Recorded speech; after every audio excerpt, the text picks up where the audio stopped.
ਵਾਹਿਗੁਰੂ ਜੀ। ਇੱਕ ਬਾਤ ਹੈ, ਆਪ ਜੀ ਦਾ ਸਾਰੀ ਬੋਡੀ ਜਿਹੜੀ ਹੈ ਨਾ, ਉਹ ਗ੍ਰੰਥੀਆਂ ਦੇ ਨਾਲ, ਗਲੈਂਡਸ ਦੇ ਨਾਲ ਬਣੀ ਹੈ ਕੀ ਸਰੀਰ ਦੇ ਵਿੱਚ? ਆਪਣੇ ਸਰੀਰ ਨੂੰ ਸਮਝੋ। ਚਲੋ ਸਾਇੰਟੀਫਿਕਲੀ ਸਮਝ ਲੈਂਦੇ, ਮੈਡੀਕਲੀ ਇਹਨੂੰ ਸਮਝ ਲੈਂਦੇ ਕਿ ਹੁੰਦਾ ਕੀ ਹੈ। ਰੱਬ ਦੀ ਗੱਲ ਛੱਡ ਵੀ ਦਈਏ ਨਾ ਫਿਲਹਾਲ, ਮਹਾਤਮਾ ਬੁੱਧ ਇਸ ਗੱਲ ਤੋਂ ਬਹੁਤ ਸਿਆਣੇ ਸੀ।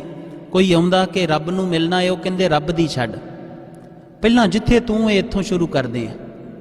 ਅਜੇ ਰੱਬ ਨੂੰ ਮਿਲਣਾ ਬੜੀ ਦੂਰ ਦੀ ਗੱਲ ਏ। ਇਹ ਤੇ ਇਦਾਂ ਹੈ ਜਿਵੇਂ 5ਵੀਂ 6ਵੀਂ ਵਾਲੇ ਨੂੰ PhD ਦੀ ਬਾਤ ਸਮਝ ਆਈਏ। ਤੂੰ ਰੱਬ ਨੂੰ ਮਿਲਣ ਦੀ ਗੱਲ ਹੀ ਛੱਡ ਦੇ, ਅਜੇ ਤੇਰੇ ਤੋਂ ਸ਼ੁਰੂ ਕਰਦੇ ਆ ਜਿੱਥੇ ਤੂੰ ਹੈ।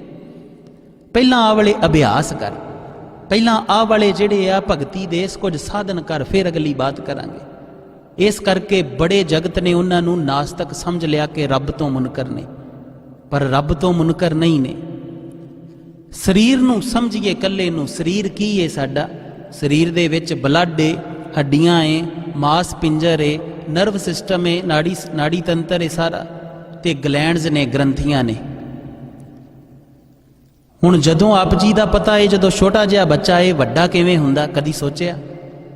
ਜਿਨ੍ਹਾਂ ਨੂੰ ਮੈਡੀਕਲ ਦੀ ਸਮਝ ਹੋਏਗੀ ਉਹਨਾਂ ਨੂੰ ਪਤਾ ਹੈ ਕਿ ਇੱਕ ਪਿਚਿਊਟਰੀ ਗਲੈਂਡ ਏ, ਉਹ ਗਲੈਂਡ ਰਸ ਛੱਡਦੀ ਏ, ਹਾਰਮੋਨਸ ਰਿਲੀਜ਼ ਕਰਦੀ ਏ, ਤੇ ਸਰੀਰ ਦਾ ਵਧਣ ਫੁੱਲਣ ਦਾ ਵਿਕਾਸ ਹੁੰਦਾ। ਇਸੇ ਤਰ੍ਹਾਂ ਅਡਰਨਲ ਗਲੈਂਡ ਏ, ਜਿਹੜੀ ਆਪ ਜੀ ਦੇ ਬਲੱਡ ਪ੍ਰੈਸ਼ਰ ਵਗੈਰਾ ਸਭ ਨੂੰ ਕੰਟਰੋਲ ਕਰਦੀ। ਇਸੇ ਤਰ੍ਹਾਂ ਹਾਈਪੋਥੈਲਮਸ ਗਲੈਂਡ ਏ, ਜਿਹੜੀ ਆਪ ਜੀ ਦੀ ਨੀਂਦ, ਭੁੱਖ, ਪਿਆਸ ਸਭਨਾਂ ਨੂੰ ਕੰਟਰੋਲ ਕਰਦੀ। ਕਈ ਵਾਰ ਪੁਰਾਣੇ ਜੋਗੀ ਜਿਹੜੇ ਨੇ ਨਾ, ਉਹ ਇੱਥੇ ਧਿਆਨ ਲਾ ਕੇ ਬਹਿ ਜਾਂਦੇ ਕਿ ਇੱਥੇ ਅੰਦਰ ਧਿਆਨ ਦੇਣਾ ਹੈ, ਦੋਵਾਂ ਨੇਤਰਾਂ ਦੇ ਵਿੱਚ। ਇੱਥੇ ਕੀ ਹੁੰਦਾ? ਕਹਿੰਦੇ ਤੀਜਾ ਨੇਤਰ ਏ। ਚਲੋ ਸਾਇੰਟੀਫਿਕਲੀ ਇੱਕ ਬਾਤ ਸਮਝ ਲਈਏ, ਇਹਦੇ ਪਿੱਛੇ ਜਿਹੜੇ ਬ੍ਰੇਨ ਦੇ ਦੋ ਹਿੱਸੇ ਨੇ, ਉਹਦੇ ਮਿਡਲ ਦੇ ਵਿੱਚ ਇੱਕ ਛੋਟੀ ਜੀ ਗਲੈਂਡ ਹੈ ਜਿਹਦਾ ਨਾਮ ਹੈ ਹਾਈਪੋਥੈਲਮਸ ਗਲੈਂਡ।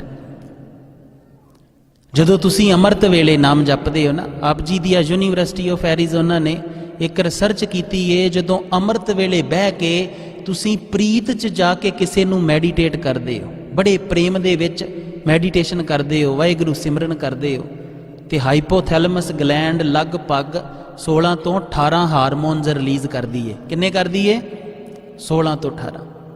ਬਾਕੀ ਸਾਰਾ ਦਿਨ 24 ਘੰਟਿਆਂ ਦੇ ਵਿੱਚ ਜੋ ਮਰਜ਼ੀ ਕਰ ਲਓ, ਉਹ 7-8 ਹੀ ਕਰਦੀ, ਇਹ ਤੋਂ ਵੱਧ ਨਹੀਂ ਕਰਦੀ। ਕਿੰਨੇ ਘਟ ਗਏ? ਲਗਭਗ 10 ਘਟ ਗਏ ਨਾ।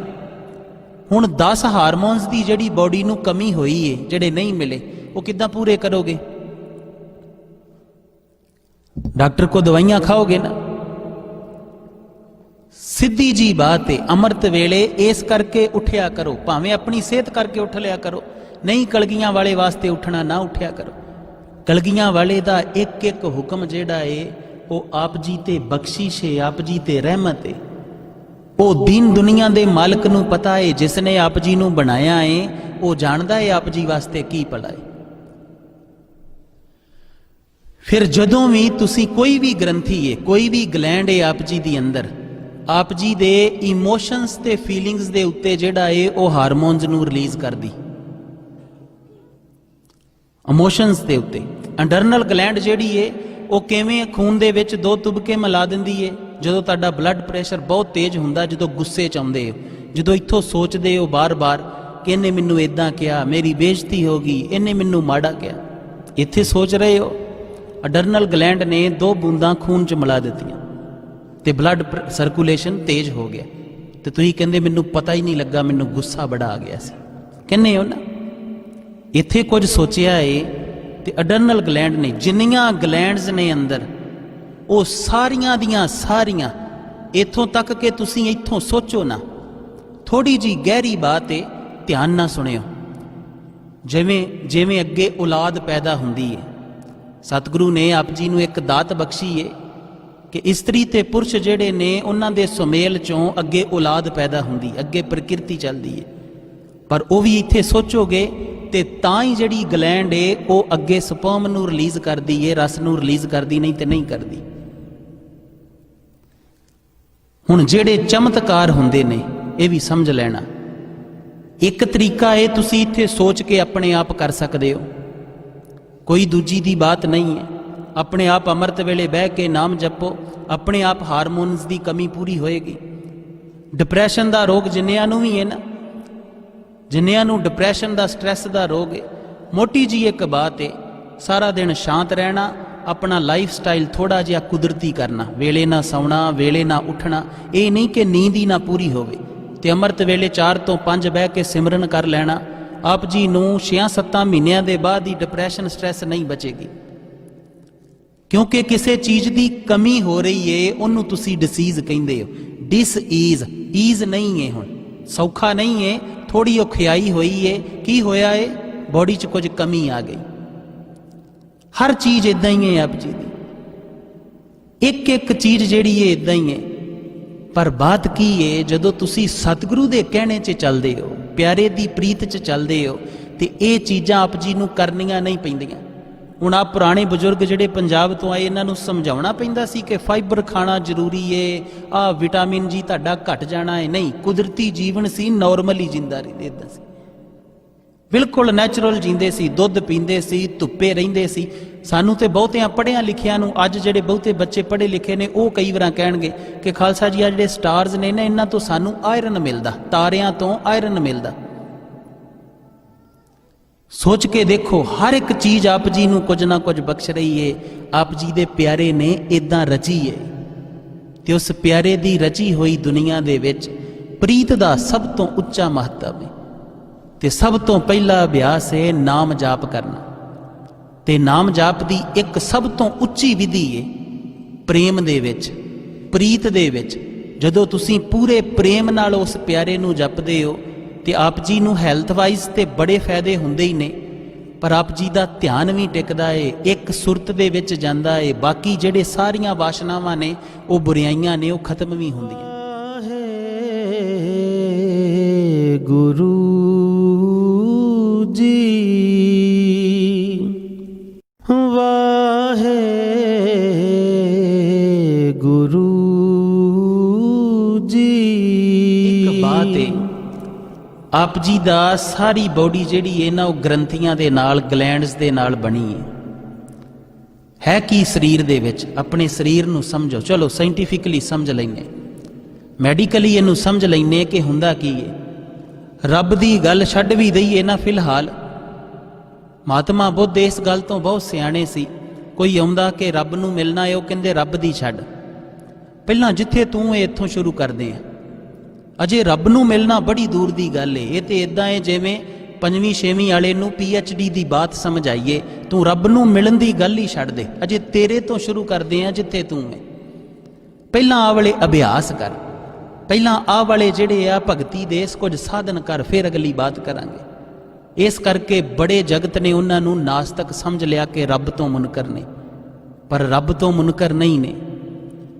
ਸਰੀਰ ਨੂੰ ਸਮਝੀਏ ਇਕੱਲੇ ਨੂੰ। ਸਰੀਰ ਕੀ ਹੈ ਸਾਡਾ? ਸਰੀਰ ਦੇ ਵਿੱਚ ਬਲੱਡ ਏ, ਹੱਡੀਆਂ ਏ, ਮਾਸ ਪਿੰਜਰ ਏ, ਨਰਵ ਸਿਸਟਮ ਏ, ਨਾੜੀ ਤੰਤਰ ਏ ਸਾਰਾ, ਤੇ ਗਲੈਂਡਸ ਨੇ, ਗ੍ਰੰਥੀਆਂ ਨੇ। ਹੁਣ ਜਦੋਂ ਆਪ ਜੀ ਦਾ ਪਤਾ ਹੈ, ਜਦੋਂ ਛੋਟਾ ਜਿਹਾ ਬੱਚਾ ਏ, ਵੱਡਾ ਕਿਵੇਂ ਹੁੰਦਾ, ਕਦੀ ਸੋਚਿਆ? ਜਿਨ੍ਹਾਂ ਨੂੰ ਮੈਡੀਕਲ ਦੀ ਸਮਝ ਹੋਏਗੀ ਉਹਨਾਂ ਨੂੰ ਪਤਾ ਹੈ ਕਿ ਇੱਕ ਪਿਚਿਊਟਰੀ ਗਲੈਂਡ ਏ, ਉਹ ਗਲੈਂਡ ਰਸ ਛੱਡਦੀ ਏ, ਹਾਰਮੋਨਸ ਰਿਲੀਜ਼ ਕਰਦੀ ਏ, ਤੇ ਸਰੀਰ ਦਾ ਵਧਣ ਫੁੱਲਣ ਦਾ ਵਿਕਾਸ ਹੁੰਦਾ। ਇਸੇ ਤਰ੍ਹਾਂ ਅਡਰਨਲ ਗਲੈਂਡ ਏ, ਜਿਹੜੀ ਆਪ ਜੀ ਦੇ ਬਲੱਡ ਪ੍ਰੈਸ਼ਰ ਵਗੈਰਾ ਸਭ ਨੂੰ ਕੰਟਰੋਲ ਕਰਦੀ। ਇਸੇ ਤਰ੍ਹਾਂ ਹਾਈਪੋਥੈਲਮਸ ਗਲੈਂਡ ਏ, ਜਿਹੜੀ ਆਪ ਜੀ ਦੀ ਨੀਂਦ, ਭੁੱਖ, ਪਿਆਸ ਸਭਨਾਂ ਨੂੰ ਕੰਟਰੋਲ ਕਰਦੀ। ਕਈ ਵਾਰ ਪੁਰਾਣੇ ਜੋਗੀ ਜਿਹੜੇ ਨੇ ਨਾ, ਉਹ ਇੱਥੇ ਧਿਆਨ ਲਾ ਕੇ ਬਹਿ ਜਾਂਦੇ ਕਿ ਇੱਥੇ ਅੰਦਰ ਧਿਆਨ ਦੇਣਾ ਹੈ, ਦੋਵਾਂ ਨੇਤਰਾਂ ਦੇ ਵਿੱਚ। ਇੱਥੇ ਕੀ ਹੁੰਦਾ? ਕਹਿੰਦੇ ਤੀਜਾ ਨੇਤਰ ਏ। ਚਲੋ ਸਾਇੰਟੀਫਿਕਲੀ ਇੱਕ ਬਾਤ ਸਮਝ ਲਈਏ, ਇਹਦੇ ਪਿੱਛੇ ਜਿਹੜੇ ਬ੍ਰੇਨ ਦੇ 2 ਹਿੱਸੇ ਨੇ, ਉਹਦੇ ਮਿਡਲ ਦੇ ਵਿੱਚ ਇੱਕ ਛੋਟੀ ਜੀ ਗਲੈਂਡ ਹੈ ਜਿਹਦਾ ਨਾਮ ਹੈ ਹਾਈਪੋਥੈਲਮਸ ਗਲੈਂਡ। ਜਦੋਂ ਤੁਸੀਂ ਅੰਮ੍ਰਿਤ ਵੇਲੇ ਨਾਮ ਜਪਦੇ ਹੋ ਨਾ, ਆਪ ਜੀ ਦੀ ਯੂਨੀਵਰਸਿਟੀ ਆਫ ਐਰੀਜ਼ੋਨਾ ਨੇ ਇੱਕ ਰਿਸਰਚ ਕੀਤੀ ਹੈ, ਜਦੋਂ ਅੰਮ੍ਰਿਤ ਵੇਲੇ ਬਹਿ ਕੇ ਤੁਸੀਂ ਪ੍ਰੀਤ 'ਚ ਜਾ ਕੇ ਕਿਸੇ ਨੂੰ ਮੈਡੀਟੇਟ ਕਰਦੇ ਹੋ, ਬੜੇ ਪ੍ਰੇਮ ਦੇ ਵਿੱਚ ਮੈਡੀਟੇਸ਼ਨ ਕਰਦੇ ਹੋ, ਵਾਹਿਗੁਰੂ ਸਿਮਰਨ ਕਰਦੇ ਹੋ, ਤੇ ਹਾਈਪੋਥੈਲਮਸ ਗਲੈਂਡ ਲਗਭਗ 16 ਤੋਂ 18 ਹਾਰਮੋਨਸ ਰਿਲੀਜ਼ ਕਰਦੀ ਹੈ। ਕਿੰਨੇ ਕਰਦੀ ਹੈ? 16 ਤੋਂ 18। ਬਾਕੀ ਸਾਰਾ ਦਿਨ 24 ਘੰਟਿਆਂ ਦੇ ਵਿੱਚ ਜੋ ਮਰਜ਼ੀ ਕਰ ਲਓ, ਉਹ 7-8 ਹੀ ਕਰਦੀ ਹੈ, ਤੋਂ ਵੱਧ ਨਹੀਂ ਕਰਦੀ। ਕਿੰਨੇ ਘਟ ਗਏ? ਲਗਭਗ 10 ਘਟ ਗਏ ਨਾ। ਹੁਣ 10 ਹਾਰਮੋਨਸ ਦੀ ਜਿਹੜੀ ਬੋਡੀ ਨੂੰ ਕਮੀ ਹੋਈ ਏ, ਜਿਹੜੇ ਨਹੀਂ ਮਿਲੇ, ਉਹ ਕਿੱਦਾਂ ਪੂਰੇ ਕਰੋਗੇ? ਡਾਕਟਰ ਕੋ ਦਵਾਈਆਂ ਖਾਓਗੇ ਨਾ। ਸਿੱਧੀ ਜੀ ਬਾਤ ਏ, ਅੰਮ੍ਰਿਤ ਵੇਲੇ ਇਸ ਕਰਕੇ ਉੱਠਿਆ ਕਰੋ, ਭਾਵੇਂ ਆਪਣੀ ਸਿਹਤ ਕਰਕੇ ਉੱਠ ਲਿਆ ਕਰੋ, ਨਹੀਂ ਕਲਗੀਆਂ ਵਾਲੇ ਵਾਸਤੇ ਉੱਠਣਾ, ਨਾ ਉੱਠਿਆ ਕਰੋ। ਕਲਗੀਆਂ ਵਾਲੇ ਦਾ ਇੱਕ ਇੱਕ ਹੁਕਮ ਜਿਹੜਾ ਏ ਉਹ ਆਪ ਜੀ ਤੇ ਬਖਸ਼ਿਸ਼ ਏ, ਆਪ ਜੀ ਤੇ ਰਹਿਮਤ ਏ। ਉਹ ਦੀਨ ਦੁਨੀਆ ਦੇ ਮਾਲਕ ਨੂੰ ਪਤਾ ਏ, ਜਿਸ ਨੇ ਆਪ ਜੀ ਨੂੰ ਬਣਾਇਆ ਏ, ਉਹ ਜਾਣਦਾ ਏ ਆਪ ਜੀ ਵਾਸਤੇ ਕੀ ਭਲਾ ਏ। ਫਿਰ ਜਦੋਂ ਵੀ ਤੁਸੀਂ ਕੋਈ ਵੀ ਗ੍ਰੰਥੀ ਏ, ਕੋਈ ਵੀ ਗਲੈਂਡ ਏ ਆਪ ਜੀ ਦੀ ਅੰਦਰ, ਆਪ ਜੀ ਦੇ ਇਮੋਸ਼ਨਸ ਤੇ ਫੀਲਿੰਗਸ ਦੇ ਉੱਤੇ ਜਿਹੜਾ ਏ ਉਹ ਹਾਰਮੋਨਸ ਨੂੰ ਰਿਲੀਜ਼ ਕਰਦੀ। ਇਮੋਸ਼ਨਸ ਦੇ ਉੱਤੇ ਅਡਰਨਲ ਗਲੈਂਡ ਜਿਹੜੀ ਏ ਉਹ ਕਿਵੇਂ ਖੂਨ ਦੇ ਵਿੱਚ 2 ਤੁਬਕੇ ਮਿਲਾ ਦਿੰਦੀ ਏ। ਜਦੋਂ ਤੁਹਾਡਾ ਬਲੱਡ ਪ੍ਰੈਸ਼ਰ ਬਹੁਤ ਤੇਜ਼ ਹੁੰਦਾ, ਜਦੋਂ ਗੁੱਸੇ ਚ ਆਉਂਦੇ ਹੋ, ਜਦੋਂ ਇੱਥੋਂ ਸੋਚਦੇ ਹੋ ਬਾਰ-ਬਾਰ ਕਿ ਇਹਨੇ ਮੈਨੂੰ ਇਦਾਂ ਕਿਹਾ, ਮੇਰੀ ਬੇਇੱਜ਼ਤੀ ਹੋ ਗਈ, ਇਹਨੇ ਮੈਨੂੰ ਮਾੜਾ ਕਿਹਾ, ਇੱਥੇ ਸੋਚ ਰਹੇ ਹੋ, ਅਡਰਨਲ ਗਲੈਂਡ ਨੇ 2 ਬੂੰਦਾਂ ਖੂਨ ਚ ਮਿਲਾ ਦਿੱਤੀਆਂ ਤੇ ਬਲੱਡ ਸਰਕੂਲੇਸ਼ਨ ਤੇਜ਼ ਹੋ ਗਿਆ, ਤੇ ਤੁਸੀਂ ਕਹਿੰਦੇ ਮੈਨੂੰ ਪਤਾ ਹੀ ਨਹੀਂ ਲੱਗਾ, ਮੈਨੂੰ ਗੁੱਸਾ ਬੜਾ ਆ ਗਿਆ ਸੀ। ਕਹਿੰਦੇ ਹੋ ਨਾ, ਇੱਥੇ ਕੁਝ ਸੋਚਿਆ ਏ ਤੇ ਅਡਰਨਲ ਗਲੈਂਡ ਨੇ, ਜਿੰਨੀਆਂ ਗਲੈਂਡਸ ਨੇ ਅੰਦਰ, ਉਹ ਸਾਰੀਆਂ ਦੀਆਂ ਸਾਰੀਆਂ, ਇੱਥੋਂ ਤੱਕ ਕਿ ਤੁਸੀਂ ਇੱਥੋਂ ਸੋਚੋ ਨਾ, ਥੋੜੀ ਜੀ ਗਹਿਰੀ ਬਾਤ ਏ, ਧਿਆਨ ਨਾਲ ਸੁਣਿਓ। ਜਿਵੇਂ ਜਿਵੇਂ ਅੱਗੇ ਔਲਾਦ ਪੈਦਾ ਹੁੰਦੀ ਏ, ਸਤਿਗੁਰੂ ਨੇ ਆਪ ਜੀ ਨੂੰ ਇੱਕ ਦਾਤ ਬਖਸ਼ੀ ਏ ਕਿ ਇਸਤਰੀ ਤੇ ਪੁਰਸ਼ ਜਿਹੜੇ ਨੇ ਉਹਨਾਂ ਦੇ ਸੁਮੇਲ ਚੋਂ ਅੱਗੇ ਔਲਾਦ ਪੈਦਾ ਹੁੰਦੀ, ਅੱਗੇ ਪ੍ਰਕਿਰਤੀ ਚੱਲਦੀ ਏ।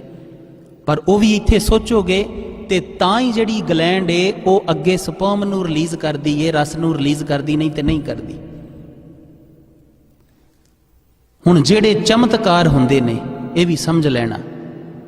ਇੱਕ ਤਰੀਕਾ ਇਹ ਤੁਸੀਂ ਇੱਥੇ ਸੋਚ ਕੇ ਆਪਣੇ ਆਪ ਕਰ ਸਕਦੇ ਹੋ, ਕੋਈ ਦੂਜੀ ਦੀ ਬਾਤ ਨਹੀਂ ਹੈ। ਆਪਣੇ ਆਪ ਅੰਮ੍ਰਿਤ ਵੇਲੇ ਬਹਿ ਕੇ ਨਾਮ ਜਪੋ, ਆਪਣੇ ਆਪ ਹਾਰਮੋਨਸ ਦੀ ਕਮੀ ਪੂਰੀ ਹੋਏਗੀ।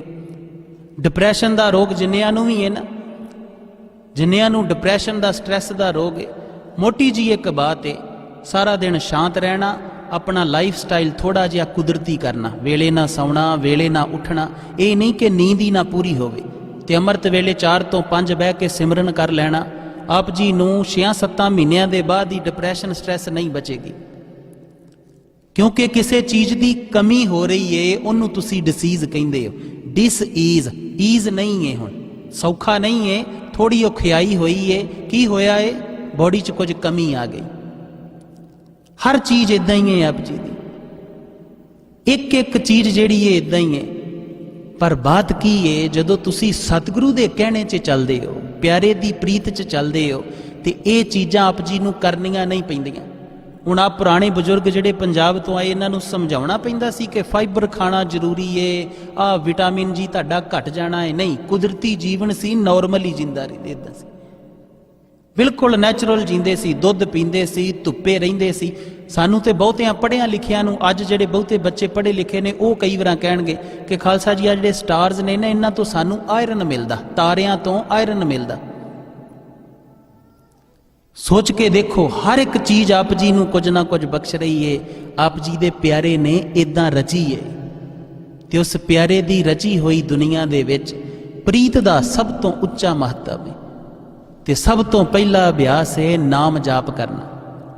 ਤੇ ਨਾਮ ਜਾਪ ਦੀ ਇੱਕ ਸਭ ਤੋਂ ਉੱਚੀ ਵਿਧੀ ਹੈ ਪ੍ਰੇਮ ਦੇ ਵਿੱਚ, ਪ੍ਰੀਤ ਦੇ ਵਿੱਚ। ਜਦੋਂ ਤੁਸੀਂ ਪੂਰੇ ਪ੍ਰੇਮ ਨਾਲ ਉਸ ਪਿਆਰੇ ਨੂੰ ਜਪਦੇ ਹੋ, ਤੇ ਆਪ ਜੀ ਨੂੰ ਹੈਲਥ ਵਾਈਜ਼ ਤੇ ਬੜੇ ਫਾਇਦੇ ਹੁੰਦੇ ਹੀ ਨੇ, ਪਰ ਆਪ ਜੀ ਦਾ ਧਿਆਨ ਵੀ ਟਿਕਦਾ ਏ, ਇੱਕ ਸੁਰਤ ਦੇ ਵਿੱਚ ਜਾਂਦਾ ਏ। ਬਾਕੀ ਜਿਹੜੇ ਸਾਰੀਆਂ ਵਾਸ਼ਨਾਵਾਂ ਨੇ, ਉਹ ਬੁਰਾਈਆਂ ਨੇ, ਉਹ ਖਤਮ ਵੀ ਹੁੰਦੀਆਂ। ਗੁਰੂ ਜੀ ਵਾਹੇ ਗੁਰੂ ਜੀ। ਇੱਕ ਬਾਤ ਏ, ਆਪ ਜੀ ਦਾ ਸਾਰੀ ਬੋਡੀ ਜਿਹੜੀ ਹੈ ਨਾ, ਉਹ ਗ੍ਰੰਥੀਆਂ ਦੇ ਨਾਲ, ਗਲੈਂਡਸ ਦੇ ਨਾਲ ਬਣੀ ਹੈ ਕੀ ਸਰੀਰ ਦੇ ਵਿੱਚ। ਆਪਣੇ ਸਰੀਰ ਨੂੰ ਸਮਝੋ। ਚਲੋ ਸਾਇੰਟੀਫਿਕਲੀ ਸਮਝ ਲੈਂਦੇ, ਮੈਡੀਕਲੀ ਇਹਨੂੰ ਸਮਝ ਲੈਂਦੇ ਕਿ ਹੁੰਦਾ ਕੀ ਹੈ। ਰੱਬ ਦੀ ਗੱਲ ਛੱਡ ਵੀ ਦਈਏ ਨਾ, ਫਿਲਹਾਲ ਮਹਾਤਮਾ ਬੁੱਧ ਇਸ ਗੱਲ ਤੋਂ ਬਹੁਤ ਸਿਆਣੇ ਸੀ। ਕੋਈ ਆਉਂਦਾ ਕਿ ਰੱਬ ਨੂੰ ਮਿਲਣਾ ਹੈ, ਉਹ ਕਹਿੰਦੇ ਰੱਬ ਦੀ ਛੱਡ, ਪਹਿਲਾਂ ਜਿੱਥੇ ਤੂੰ ਹੈ ਇੱਥੋਂ ਸ਼ੁਰੂ ਕਰਦੇ ਆ। ਅਜੇ ਰੱਬ ਨੂੰ ਮਿਲਣਾ ਬੜੀ ਦੂਰ ਦੀ ਗੱਲ ਏ। ਇਹ ਤੇ ਇਦਾਂ ਏ ਜਿਵੇਂ 5ਵੀਂ 6ਵੀਂ ਵਾਲੇ ਨੂੰ PhD ਦੀ ਬਾਤ ਸਮਝ ਆਈਏ। ਤੂੰ ਰੱਬ ਨੂੰ ਮਿਲਣ ਦੀ ਗੱਲ ਹੀ ਛੱਡ ਦੇ, ਅਜੇ ਤੇਰੇ ਤੋਂ ਸ਼ੁਰੂ ਕਰਦੇ ਆ ਜਿੱਥੇ ਤੂੰ ਹੈ। ਪਹਿਲਾਂ ਆਹ ਵਾਲੇ ਅਭਿਆਸ ਕਰ, ਪਹਿਲਾਂ ਆਹ ਵਾਲੇ ਜਿਹੜੇ ਆ ਭਗਤੀ ਦੇ ਕੁਝ ਸਾਧਨ ਕਰ, ਫਿਰ ਅਗਲੀ ਬਾਤ ਕਰਾਂਗੇ। ਇਸ ਕਰਕੇ ਬੜੇ ਜਗਤ ਨੇ ਉਹਨਾਂ ਨੂੰ ਨਾਸਤਕ ਸਮਝ ਲਿਆ ਕਿ ਰੱਬ ਤੋਂ ਮੁਨਕਰ ਨੇ, ਪਰ ਰੱਬ ਤੋਂ ਮੁਨਕਰ ਨਹੀਂ ਨੇ। ਸਰੀਰ ਨੂੰ ਸਮਝੀਏ ਇਕੱਲੇ ਨੂੰ। ਸਰੀਰ ਕੀ ਏ ਸਾਡਾ?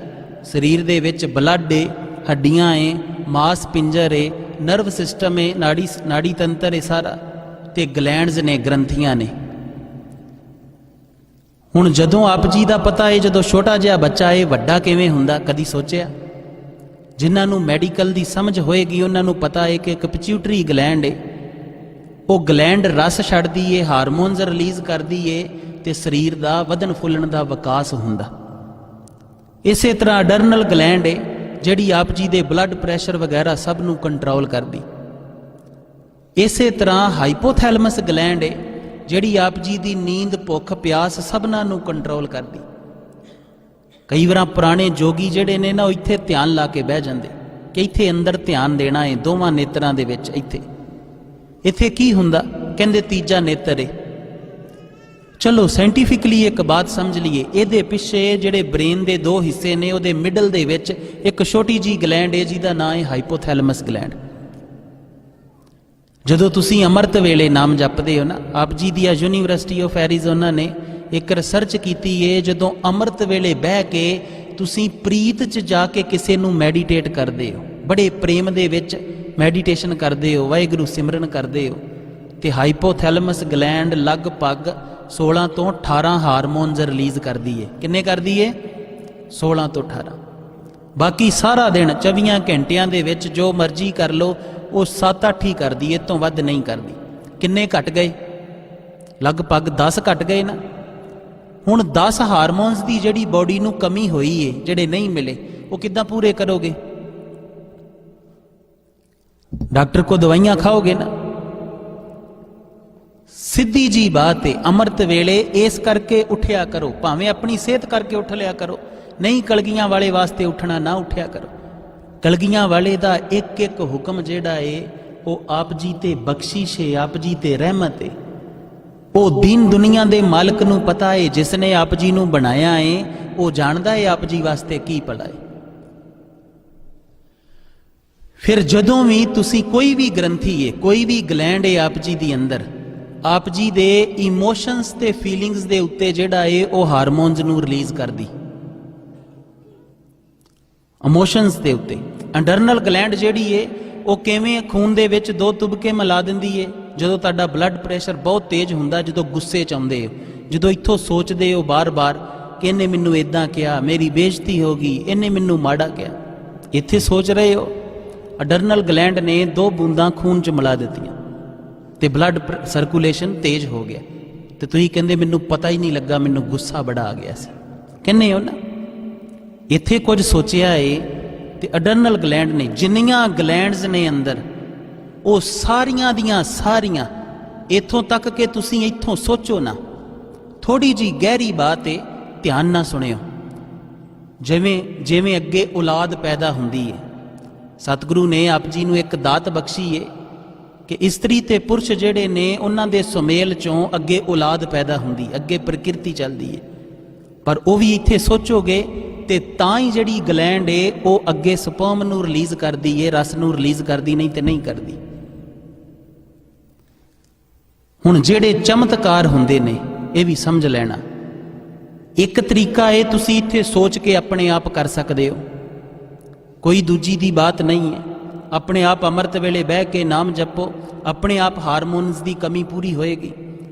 ਡਿਪਰੈਸ਼ਨ ਦਾ ਰੋਗ ਜਿੰਨਿਆਂ ਨੂੰ ਵੀ ਹੈ ਨਾ, ਜਿੰਨਿਆਂ ਨੂੰ ਡਿਪਰੈਸ਼ਨ ਦਾ, ਸਟ੍ਰੈਸ ਦਾ ਰੋਗ ਹੈ, ਮੋਟੀ ਜੀ ਇੱਕ ਬਾਤ ਹੈ, ਸਾਰਾ ਦਿਨ ਸ਼ਾਂਤ ਰਹਿਣਾ, ਆਪਣਾ ਲਾਈਫ ਸਟਾਈਲ ਥੋੜਾ ਜਿਹਾ ਕੁਦਰਤੀ ਕਰਨਾ, ਵੇਲੇ ਨਾ ਸੌਣਾ, ਵੇਲੇ ਨਾ ਉੱਠਣਾ। ਇਹ ਨਹੀਂ ਕਿ ਨੀਂਦ ਹੀ ਨਾ ਪੂਰੀ ਹੋਵੇ, ਤੇ ਅੰਮ੍ਰਿਤ ਵੇਲੇ 4 ਤੋਂ 5 ਬਹਿ ਕੇ ਸਿਮਰਨ ਕਰ ਲੈਣਾ। ਆਪ ਜੀ ਨੂੰ 6-7 ਮਹੀਨਿਆਂ ਦੇ ਬਾਅਦ ਹੀ ਡਿਪਰੈਸ਼ਨ, ਸਟ੍ਰੈਸ ਨਹੀਂ ਬਚੇਗੀ, ਕਿਉਂਕਿ ਕਿਸੇ ਚੀਜ਼ ਦੀ ਕਮੀ ਹੋ ਰਹੀ ਏ, ਉਹਨੂੰ ਤੁਸੀਂ ਡਿਸੀਜ਼ ਕਹਿੰਦੇ ਹੋ। ਡਿਸ ਈਜ਼ ਨਹੀਂ ਏ, ਹੁਣ ਸੌਖਾ ਨਹੀਂ ਏ, ਥੋੜੀ ਔਖਿਆਈ ਹੋਈ ਏ। ਕੀ ਹੋਇਆ ਏ? बॉडी च कुछ कमी आ गई। हर चीज़ इदां ही है आप जी दी, एक एक चीज़ जिहड़ी है इदां ही है। पर बात की है, जदों तुसी सतगुरु दे कहने च चलदे हो, प्यारे दी प्रीत च चलदे हो, ते ये चीज़ां आप जी नूं करनियां नहीं पैंदियां। हुण आ पुराने बजुर्ग जिहड़े पंजाब तो आए, इन्हां नूं समझाउणा पैंदा सी कि फाइबर खाना जरूरी है, आ विटामिन जी तुहाडा घट जाना है। नहीं, कुदरती जीवन सी, नॉर्मल ही जिंदा रहिंदे इदां सी, बिल्कुल नैचुरल जींदे सी, दुੱਧ पींदे सी, धुੱਪੇ ਰਹਿੰਦੇ ਸੀ। ਸਾਨੂੰ ਤੇ ਬਹੁਤਿਆਂ ਪੜ੍ਹਿਆਂ ਲਿਖਿਆਂ ਨੂੰ ਅੱਜ ਜਿਹੜੇ ਬਹੁਤੇ ਬੱਚੇ ਪੜ੍ਹੇ ਲਿਖੇ ਨੇ ਉਹ ਕਈ ਵਾਰਾਂ ਕਹਿਣਗੇ ਕਿ ਖਾਲਸਾ ਜੀ ਆ ਜਿਹੜੇ ਸਟਾਰਸ ਨੇ ਨਾ, ਇਹਨਾਂ ਤੋਂ ਸਾਨੂੰ ਆਇਰਨ ਮਿਲਦਾ, ਤਾਰਿਆਂ ਤੋਂ ਆਇਰਨ ਮਿਲਦਾ। सोच के देखो, हर एक चीज़ आप जी नूं कुछ ना कुछ बख्श रही है। आप जी दे प्यारे ने इदां रची है, ते उस प्यारे दी रची हुई दुनिया दे विच प्रीत दा सब तो उच्चा महत्व है। ते सब तो पहला अभ्यास है नाम जाप करना। ते नाम जाप दी एक सब तो उच्ची विधि है प्रेम दे विच, प्रीत दे विच। जदों तुसीं पूरे प्रेम नाल उस प्यारे नूं जपदे हो ते आप जी नूं हैल्थ वाइज ते बड़े फायदे हुंदे ही ने, पर आप जी दा ध्यान भी टिकदा है, एक सुरत दे विच जांदा है। बाकी जिहड़े सारियां वासनावां ने, वो बुराइयां ने, वो खत्म भी हुंदियां। गुरु जी वाहे गुरु जी। एक बात है, आप जी दा सारी बॉडी जिहड़ी है ना, वो ग्रंथियां दे नाल, ग्लैंड्स दे नाल बनी है कि शरीर दे विच। अपने शरीर नूं समझो, चलो साइंटिफिकली समझ लैने, मैडिकली इहनूं समझ लैने कि हुंदा की है। रब दी गल छड्ड भी दईए ना, फिलहाल महात्मा बुद्ध इस गल तो बहुत सियाणे सी। कोई आउंदा कि रब नूं मिलना है, वो कहंदे रब दी छड्ड, पहलां जिथे तूं है इत्थों शुरू करदे आ। अजे रब नूं मिलना बड़ी दूर दी गल है। ये तो इदां है जिवें 5वीं 6वीं वाले नूं PhD दी बात समझ आईए। तू रब नूं मिलन दी गल ही छड्ड दे, अजे तेरे तो शुरू करदे आ जिथे तू है। पहलां आ वाले अभ्यास कर, पहलां आ वाले जिहड़े आ भगती दे कुछ साधन कर, फिर अगली बात करांगे। इस करके बड़े जगत ने उन्हां नूं नास्तिक समझ लिया कि रब तो मुनकर ने, पर रब तो मुनकर नहीं ने। शरीर नूं समझिए कल्ले नूं। शरीर की है साडा? शरीर दे विच ब्लड है, हड्डियां है, मास पिंजर है, नर्व सिस्टम है, नाड़ी तंत्र है सारा, ते ग्लैंड्स ने, ग्रंथियां ने। हुण जदों आप जी दा पता है, जदों छोटा जिहा बच्चा है वड्डा किवें हुंदा, कदी सोचिया? जिन्हां नूं मैडिकल दी समझ होएगी उन्हां नूं पता है कि एक पिट्यूटरी ग्लैंड है, वो ग्लैंड रस छड्डदी है, हारमोन्स रिलीज़ करदी है, ते शरीर दा वधन फुੱਲਣ दा विकास हुंदा। इसे तरह अडरनल ग्लैंड है जिहड़ी आप जी दे ब्लड प्रैशर वगैरह सब नूं कंट्रोल करदी। इसे तरह हाइपोथैलमस ग्लैंड है जिहड़ी आप जी दी नींद, भुख, प्यास सबना नूं कंट्रोल करदी। कई बार पुराने जोगी जिहड़े ने ना, इत्थे ध्यान ला के बह जांदे कि इत्थे अंदर ध्यान देना है, दोवां नेत्रां दे विच। इत्थे की हुंदा? कहंदे तीजा नेत्र है। चलो साइंटिफिकली एक बात समझ लीए, ये पिछे जिहड़े ब्रेन के 2 हिस्से ने, उहदे मिडल दे विच एक छोटी जी ग्लैंड है जिहदा नाम है हाइपोथैलमस ग्लैंड। जदों तुसीं अमृत वेले नाम जपदे हो ना, आप जी दी यूनीवर्सिटी ऑफ एरीज़ोना ने एक रिसर्च की है। जदों अमृत वेले बह के तुसीं प्रीत च जाके किसी नूं मैਡੀਟੇਟ करदे हो, बड़े प्रेम दे विच मैਡੀਟੇਸ਼ਨ करदे हो, वाहिगुरू सिमरन करदे हो, ते हाइपोथैलमस ग्लैंड लगभग 16 तो 18 हारमोन्स रिलीज़ करदी है। किन्ने करदी है? 16 तो 18। बाकी सारा दिन 24 घंटियां दे विच जो मर्जी कर लो, वो 7-8 ही करदी है, तो वध नहीं करदी। किन्ने घट गए? लगभग 10 घट गए ना। हुण 10 हारमोन्स की जिहड़ी बॉडी नूं कमी होई है, जिहड़े नहीं मिले, वो किद्दां पूरे करोगे? डॉक्टर को दवाइयां खाओगे ना। सीधी जी बात है, अमृत वेले इस करके उठिया करो, भावें अपनी सेहत करके उठ लिया करो, नहीं कलगियां वाले वास्ते उठना ना उठिया करो। कलगियां वाले दा एक एक हुक्म जिहड़ा है वो आप जी ते बख्शिश है, आप जी ते रहमत है। वो दीन दुनिया दे मालिक नूं पता है, जिसने आप जी नूं बनाया है वो जानदा है आप जी वास्ते की भला है। ਫਿਰ ਜਦੋਂ ਵੀ ਤੁਸੀਂ ਕੋਈ ਵੀ ਗ੍ਰੰਥੀ ਹੈ, ਕੋਈ ਵੀ ਗਲੈਂਡ ਹੈ ਆਪ ਜੀ ਦੀ ਅੰਦਰ, ਆਪ ਜੀ ਦੇ ਇਮੋਸ਼ਨਸ ਤੇ ਫੀਲਿੰਗਸ ਦੇ ਉੱਤੇ ਜਿਹੜਾ ਹੈ ਉਹ ਹਾਰਮੋਨਸ ਨੂੰ ਰਿਲੀਜ਼ ਕਰਦੀ। ਇਮੋਸ਼ਨਸ ਦੇ ਉੱਤੇ ਅਡਰਨਲ ਗਲੈਂਡ ਜਿਹੜੀ ਹੈ ਉਹ ਕਿਵੇਂ ਖੂਨ ਦੇ ਵਿੱਚ ਦੋ ਤੁਬਕੇ ਮਿਲਾ ਦਿੰਦੀ ਹੈ। ਜਦੋਂ ਤੁਹਾਡਾ ਬਲੱਡ ਪ੍ਰੈਸ਼ਰ ਬਹੁਤ ਤੇਜ਼ ਹੁੰਦਾ, ਜਦੋਂ ਗੁੱਸੇ 'ਚ ਆਉਂਦੇ ਹੋ, ਜਦੋਂ ਇੱਥੋਂ ਸੋਚਦੇ ਹੋ ਬਾਰ-ਬਾਰ ਕਿ ਇਹਨੇ ਮੈਨੂੰ ਇਦਾਂ ਕਿਹਾ, ਮੇਰੀ ਬੇਇੱਜ਼ਤੀ ਹੋ ਗਈ, ਇਹਨੇ ਮੈਨੂੰ ਮਾੜਾ ਕਿਹਾ, ਇੱਥੇ ਸੋਚ ਰਹੇ ਹੋ, ਅਡਰਨਲ ਗਲੈਂਡ ਨੇ ਦੋ ਬੂੰਦਾਂ ਖੂਨ 'ਚ ਮਿਲਾ ਦਿੱਤੀਆਂ ਤੇ ਬਲੱਡ ਸਰਕੂਲੇਸ਼ਨ ਤੇਜ਼ ਹੋ ਗਿਆ। ਤੇ ਤੁਸੀਂ ਕਹਿੰਦੇ ਮੈਨੂੰ ਪਤਾ ਹੀ ਨਹੀਂ ਲੱਗਾ, ਮੈਨੂੰ ਗੁੱਸਾ ਬੜਾ ਆ ਗਿਆ ਸੀ। ਕਹਿੰਦੇ ਹੋ ਨਾ, ਇੱਥੇ ਕੁਝ ਸੋਚਿਆ ਏ ਤੇ ਅਡਰਨਲ ਗਲੈਂਡ ਨੇ, ਜਿੰਨੀਆਂ ਗਲੈਂਡਸ ਨੇ ਅੰਦਰ, ਉਹ ਸਾਰੀਆਂ ਦੀਆਂ ਸਾਰੀਆਂ, ਇੱਥੋਂ ਤੱਕ ਕਿ ਤੁਸੀਂ ਇੱਥੋਂ ਸੋਚੋ ਨਾ, ਥੋੜੀ ਜੀ ਗਹਿਰੀ ਬਾਤ ਏ, ਧਿਆਨ ਨਾਲ ਸੁਣਿਓ। ਜਿਵੇਂ ਜਿਵੇਂ ਅੱਗੇ ਔਲਾਦ ਪੈਦਾ ਹੁੰਦੀ ਹੈ, ਸਤਿਗੁਰੂ ਨੇ ਆਪ ਜੀ ਨੂੰ ਇੱਕ ਦਾਤ ਬਖਸ਼ੀ ਏ ਕਿ ਇਸਤਰੀ ਤੇ ਪੁਰਸ਼ ਜਿਹੜੇ ਨੇ ਉਹਨਾਂ ਦੇ ਸੁਮੇਲ ਚੋਂ ਅੱਗੇ ਔਲਾਦ ਪੈਦਾ ਹੁੰਦੀ, ਅੱਗੇ ਪ੍ਰਕਿਰਤੀ ਚੱਲਦੀ ਹੈ। ਪਰ ਉਹ ਵੀ ਇੱਥੇ ਸੋਚੋਗੇ ਤੇ ਤਾਂ ਹੀ ਜਿਹੜੀ ਗਲੈਂਡ ਏ ਉਹ ਅੱਗੇ ਸਪਰਮ ਨੂੰ ਰਿਲੀਜ਼ ਕਰਦੀ ਏ, ਰਸ ਨੂੰ ਰਿਲੀਜ਼ ਕਰਦੀ, ਨਹੀਂ ਤੇ ਨਹੀਂ ਕਰਦੀ। ਹੁਣ ਜਿਹੜੇ ਚਮਤਕਾਰ ਹੁੰਦੇ ਨੇ ਇਹ ਵੀ ਸਮਝ ਲੈਣਾ। ਇੱਕ ਤਰੀਕਾ ਇਹ ਤੁਸੀਂ ਇੱਥੇ ਸੋਚ ਕੇ ਆਪਣੇ ਆਪ ਕਰ ਸਕਦੇ ਹੋ, ਕੋਈ ਦੂਜੀ ਦੀ ਬਾਤ ਨਹੀਂ ਹੈ। ਆਪਣੇ ਆਪ ਅੰਮ੍ਰਿਤ ਵੇਲੇ ਬਹਿ ਕੇ ਨਾਮ ਜਪੋ, ਆਪਣੇ ਆਪ ਹਾਰਮੋਨਸ ਦੀ ਕਮੀ ਪੂਰੀ ਹੋਏਗੀ। ਡਿਪਰੈਸ਼ਨ ਦਾ ਰੋਗ ਜਿੰਨਿਆਂ ਨੂੰ ਵੀ ਹੈ ਨਾ, ਜਿੰਨਿਆਂ ਨੂੰ ਡਿਪਰੈਸ਼ਨ ਦਾ, ਸਟ੍ਰੈਸ ਦਾ ਰੋਗ ਹੈ, ਮੋਟੀ ਜੀ ਇੱਕ ਬਾਤ ਹੈ, ਸਾਰਾ ਦਿਨ ਸ਼ਾਂਤ ਰਹਿਣਾ, ਆਪਣਾ ਲਾਈਫ ਸਟਾਈਲ ਥੋੜਾ ਜਿਹਾ ਕੁਦਰਤੀ ਕਰਨਾ, ਵੇਲੇ ਨਾ ਸੌਣਾ, ਵੇਲੇ ਨਾ ਉੱਠਣਾ। ਇਹ ਨਹੀਂ ਕਿ ਨੀਂਦ ਹੀ ਨਾ ਪੂਰੀ ਹੋਵੇ, ਤੇ ਅੰਮ੍ਰਿਤ ਵੇਲੇ 4 ਤੋਂ 5 ਬਹਿ ਕੇ ਸਿਮਰਨ ਕਰ ਲੈਣਾ।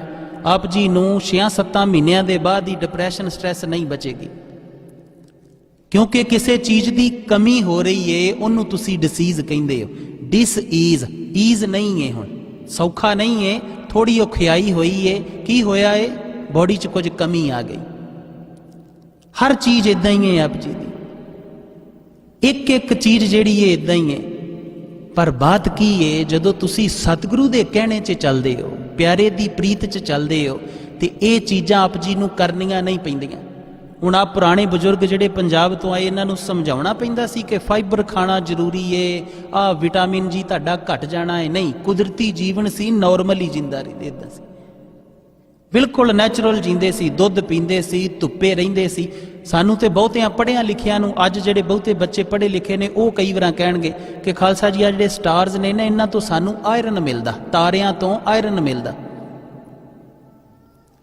ਸੋਚ ਕੇ ਦੇਖੋ, ਹਰ ਇੱਕ ਚੀਜ਼ ਆਪ ਜੀ ਨੂੰ ਕੁਝ ਨਾ ਕੁਝ ਬਖਸ਼ ਰਹੀ ਏ।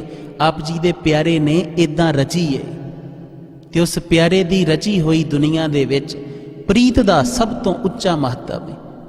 ਤੇ ਸਭ ਤੋਂ ਪਹਿਲਾ ਅਭਿਆਸ ਹੈ ਨਾਮ ਜਾਪ ਕਰਨਾ। ਤੇ ਨਾਮ ਜਾਪ ਦੀ ਇੱਕ ਸਭ ਤੋਂ ਉੱਚੀ ਵਿਧੀ ਹੈ ਪ੍ਰੇਮ ਦੇ ਵਿੱਚ, ਪ੍ਰੀਤ ਦੇ ਵਿੱਚ। ਜਦੋਂ ਤੁਸੀਂ ਪੂਰੇ ਪ੍ਰੇਮ ਨਾਲ ਉਸ ਪਿਆਰੇ ਨੂੰ ਜਪਦੇ ਹੋ, ਤੇ ਆਪ ਜੀ ਨੂੰ ਹੈਲਥ ਵਾਈਜ਼ ਤੇ ਬੜੇ ਫਾਇਦੇ ਹੁੰਦੇ ਹੀ ਨੇ, ਪਰ ਆਪ ਜੀ ਦਾ ਧਿਆਨ ਵੀ ਟਿਕਦਾ ਏ, ਇੱਕ ਸੁਰਤ ਦੇ ਵਿੱਚ ਜਾਂਦਾ ਏ। ਬਾਕੀ ਜਿਹੜੇ ਸਾਰੀਆਂ ਵਾਸ਼ਨਾਵਾਂ ਨੇ, ਉਹ ਬੁਰਾਈਆਂ ਨੇ, ਉਹ ਖਤਮ ਵੀ ਹੁੰਦੀਆਂ। ਗੁਰੂ ਜੀ ਵਾਹੇ ਗੁਰੂ ਜੀ। ਇੱਕ ਬਾਤ ਏ, ਆਪ ਜੀ ਦਾ ਸਾਰੀ ਬੋਡੀ ਜਿਹੜੀ ਹੈ ਨਾ, ਉਹ ਗ੍ਰੰਥੀਆਂ ਦੇ ਨਾਲ, ਗਲੈਂਡਸ ਦੇ ਨਾਲ ਬਣੀ ਹੈ ਕੀ ਸਰੀਰ ਦੇ ਵਿੱਚ। ਆਪਣੇ ਸਰੀਰ ਨੂੰ ਸਮਝੋ। ਚਲੋ ਸਾਇੰਟੀਫਿਕਲੀ ਸਮਝ ਲੈਂਦੇ, ਮੈਡੀਕਲੀ ਇਹਨੂੰ ਸਮਝ ਲੈਂਦੇ ਕਿ ਹੁੰਦਾ ਕੀ ਹੈ। ਰੱਬ ਦੀ ਗੱਲ ਛੱਡ ਵੀ ਦਈਏ ਨਾ, ਫਿਲਹਾਲ ਮਹਾਤਮਾ ਬੁੱਧ ਇਸ ਗੱਲ ਤੋਂ ਬਹੁਤ ਸਿਆਣੇ ਸੀ। ਕੋਈ ਆਉਂਦਾ ਕਿ ਰੱਬ ਨੂੰ ਮਿਲਣਾ ਹੈ, ਉਹ ਕਹਿੰਦੇ ਰੱਬ ਦੀ ਛੱਡ, ਪਹਿਲਾਂ ਜਿੱਥੇ ਤੂੰ ਹੈ ਇੱਥੋਂ ਸ਼ੁਰੂ ਕਰਦੇ ਆ। ਅਜੇ ਰੱਬ ਨੂੰ ਮਿਲਣਾ ਬੜੀ ਦੂਰ ਦੀ ਗੱਲ ਏ। ਇਹ ਤੇ ਇਦਾਂ ਹੈ ਜਿਵੇਂ 5ਵੀਂ 6ਵੀਂ ਵਾਲੇ ਨੂੰ PhD ਦੀ ਬਾਤ ਸਮਝ ਆਈਏ। ਤੂੰ ਰੱਬ ਨੂੰ ਮਿਲਣ ਦੀ ਗੱਲ ਹੀ ਛੱਡ ਦੇ, ਅਜੇ ਤੇਰੇ ਤੋਂ ਸ਼ੁਰੂ ਕਰਦੇ ਆ ਜਿੱਥੇ ਤੂੰ ਹੈ। ਪਹਿਲਾਂ ਆਹ ਵਾਲੇ ਅਭਿਆਸ ਕਰ, ਪਹਿਲਾਂ ਆਹ ਵਾਲੇ ਜਿਹੜੇ ਆ ਭਗਤੀ ਦੇ ਕੁਝ ਸਾਧਨ ਕਰ, ਫਿਰ ਅਗਲੀ ਬਾਤ ਕਰਾਂਗੇ। ਇਸ ਕਰਕੇ ਬੜੇ ਜਗਤ ਨੇ ਉਹਨਾਂ ਨੂੰ ਨਾਸਤਕ ਸਮਝ ਲਿਆ ਕਿ ਰੱਬ ਤੋਂ ਮੁਨਕਰ ਨੇ, ਪਰ ਰੱਬ ਤੋਂ ਮੁਨਕਰ ਨਹੀਂ ਨੇ। ਸਰੀਰ ਨੂੰ ਸਮਝੀਏ ਇਕੱਲੇ ਨੂੰ। ਸਰੀਰ ਕੀ ਹੈ ਸਾਡਾ? ਸਰੀਰ ਦੇ ਵਿੱਚ ਬਲੱਡ ਏ, ਹੱਡੀਆਂ ਏ, ਮਾਸ ਪਿੰਜਰ ਏ, ਨਰਵ ਸਿਸਟਮ ਏ, ਨਾੜੀ ਤੰਤਰ ਏ ਸਾਰਾ। ਤੇ ਗਲੈਂਡਸ ਨੇ, ਗ੍ਰੰਥੀਆਂ ਨੇ। ਹੁਣ ਜਦੋਂ ਆਪ ਜੀ ਦਾ ਪਤਾ ਹੈ, ਜਦੋਂ ਛੋਟਾ ਜਿਹਾ ਬੱਚਾ ਇਹ ਵੱਡਾ ਕਿਵੇਂ ਹੁੰਦਾ, ਕਦੀ ਸੋਚਿਆ? ਜਿਨ੍ਹਾਂ ਨੂੰ ਮੈਡੀਕਲ ਦੀ ਸਮਝ ਹੋਏਗੀ ਉਹਨਾਂ ਨੂੰ ਪਤਾ ਹੈ ਕਿ ਇੱਕ ਪਿਚਿਊਟਰੀ ਗਲੈਂਡ ਹੈ, ਉਹ ਗਲੈਂਡ ਰਸ ਛੱਡਦੀ ਏ, ਹਾਰਮੋਨਸ ਰਿਲੀਜ਼ ਕਰਦੀ ਏ ਤੇ ਸਰੀਰ ਦਾ ਵਧਣ ਫੁੱਲਣ ਦਾ ਵਿਕਾਸ ਹੁੰਦਾ। ਇਸੇ ਤਰ੍ਹਾਂ ਅਡਰਨਲ ਗਲੈਂਡ ਏ ਜਿਹੜੀ ਆਪ ਜੀ ਦੇ ਬਲੱਡ ਪ੍ਰੈਸ਼ਰ ਵਗੈਰਾ ਸਭ ਨੂੰ ਕੰਟਰੋਲ ਕਰਦੀ। ਇਸੇ ਤਰ੍ਹਾਂ ਹਾਈਪੋਥੈਲਮਸ ਗਲੈਂਡ ਏ ਜਿਹੜੀ ਆਪ ਜੀ ਦੀ ਨੀਂਦ, ਭੁੱਖ, ਪਿਆਸ ਸਭਨਾਂ ਨੂੰ ਕੰਟਰੋਲ ਕਰਦੀ। ਕਈ ਵਾਰ ਪੁਰਾਣੇ ਜੋਗੀ ਜਿਹੜੇ ਨੇ ਨਾ, ਉਹ ਇੱਥੇ ਧਿਆਨ ਲਾ ਕੇ ਬਹਿ ਜਾਂਦੇ ਕਿ ਇੱਥੇ ਅੰਦਰ ਧਿਆਨ ਦੇਣਾ ਹੈ, ਦੋਵਾਂ ਨੇਤਰਾਂ ਦੇ ਵਿੱਚ। ਇੱਥੇ ਕੀ ਹੁੰਦਾ? ਕਹਿੰਦੇ ਤੀਜਾ ਨੇਤਰ ਏ। ਚਲੋ ਸਾਇੰਟੀਫਿਕਲੀ ਇੱਕ ਬਾਤ ਸਮਝ ਲਈਏ, ਇਹਦੇ ਪਿੱਛੇ ਜਿਹੜੇ ਬ੍ਰੇਨ ਦੇ ਦੋ ਹਿੱਸੇ ਨੇ, ਉਹਦੇ ਮਿਡਲ ਦੇ ਵਿੱਚ ਇੱਕ ਛੋਟੀ ਜੀ ਗਲੈਂਡ ਹੈ ਜਿਹਦਾ ਨਾਂ ਹੈ ਹਾਈਪੋਥੈਲਮਸ ਗਲੈਂਡ। ਜਦੋਂ ਤੁਸੀਂ ਅੰਮ੍ਰਿਤ ਵੇਲੇ ਨਾਮ ਜਪਦੇ ਹੋ ਨਾ, ਆਪ ਜੀ ਦੀ ਯੂਨੀਵਰਸਿਟੀ ਆਫ ਐਰੀਜ਼ੋਨਾ ਨੇ ਇੱਕ ਰਿਸਰਚ ਕੀਤੀ ਹੈ, ਜਦੋਂ ਅੰਮ੍ਰਿਤ ਵੇਲੇ ਬਹਿ ਕੇ ਤੁਸੀਂ ਪ੍ਰੀਤ 'ਚ ਜਾ ਕੇ ਕਿਸੇ ਨੂੰ ਮੈਡੀਟੇਟ ਕਰਦੇ ਹੋ, ਬੜੇ ਪ੍ਰੇਮ ਦੇ ਵਿੱਚ ਮੈਡੀਟੇਸ਼ਨ ਕਰਦੇ ਹੋ, ਵਾਹਿਗੁਰੂ ਸਿਮਰਨ ਕਰਦੇ ਹੋ, ਤੇ ਹਾਈਪੋਥੈਲਮਸ ਗਲੈਂਡ ਲਗਭਗ 16 ਤੋਂ 18 ਹਾਰਮੋਨਸ ਰਿਲੀਜ਼ ਕਰਦੀ ਹੈ। ਕਿੰਨੇ ਕਰਦੀ ਹੈ? 16 ਤੋਂ 18। ਬਾਕੀ ਸਾਰਾ ਦਿਨ 24 ਘੰਟਿਆਂ ਦੇ ਵਿੱਚ ਜੋ ਮਰਜ਼ੀ ਕਰ ਲਓ, ਉਹ 7-8 ਹੀ ਕਰਦੀ ਹੈ, ਤੋਂ ਵੱਧ ਨਹੀਂ ਕਰਦੀ। ਕਿੰਨੇ ਘਟ ਗਏ? ਲਗਭਗ 10 ਘਟ ਗਏ ਨਾ।